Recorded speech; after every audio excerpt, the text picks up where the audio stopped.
I asked him what his first impression of the movie was and how the edit was going, and he said, well, it's kind of Willem going, ar, ar, ar, ar, ar, and you going, oi, oi, oi, oi, oi.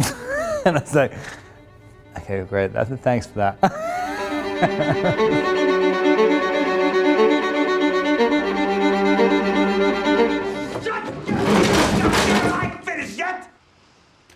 You think you're so goddamn high and mighty just because you're a goddamn lighthouse keeper?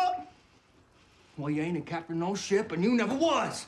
The one thing I knew for sure from seeing some of the dailies was that if nothing else, this is going to make a great trailer. But it's a wild movie, and it's kind of tonally complicated. It's very sort of different, and my favorite reaction is when you meet some guy and they're like, dude, that was crazy. that's kind of, and say it with such sort of pleasure, but it's sort of, yeah, it's great getting that reaction. How long have we been on this rock? 5 weeks? 2 days? Help me to recollect.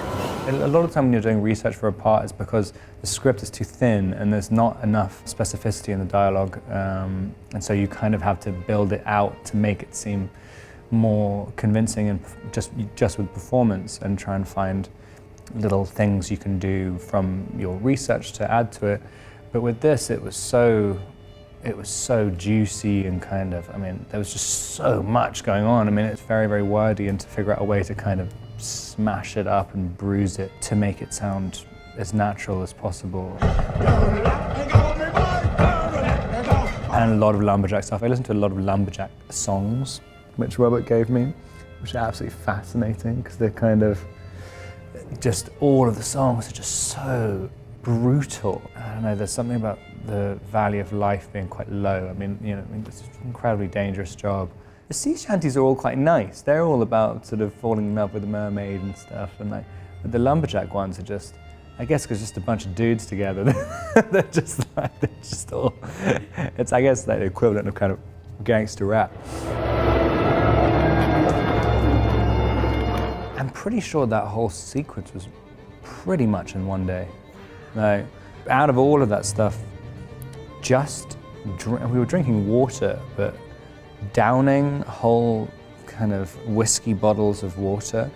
Oh my God, that's one of those, I mean, it's kind of waterboarding yourself. Like, I mean, it's kind of after 4 takes, I mean, it makes you feel pretty crazy. It's weird, it seems like such an easy thing, but that was one of the most horrendous things I think I've ever done on a movie.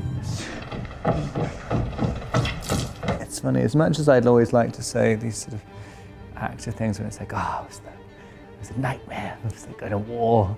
But I think it's kind of nice to have everything, like the weather or different elements, to just be pushing back against you. Anything that can take away having to act, it's just better. It's like punching someone. If you're punching and there's nothing there to hit back at you, then it's kind of more tiring. I love having a kind of interesting facial hair thing in a movie. It just always makes you contort your face in a strange way, and it kind of helps with an accent and things.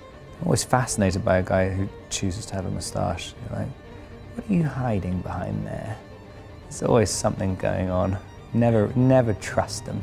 I just always think, you see a guy with a moustache walking down the street, looks a little bit like a hipster, probably having a psychological breakdown. Just if you have one, maybe call a therapist before it's too late.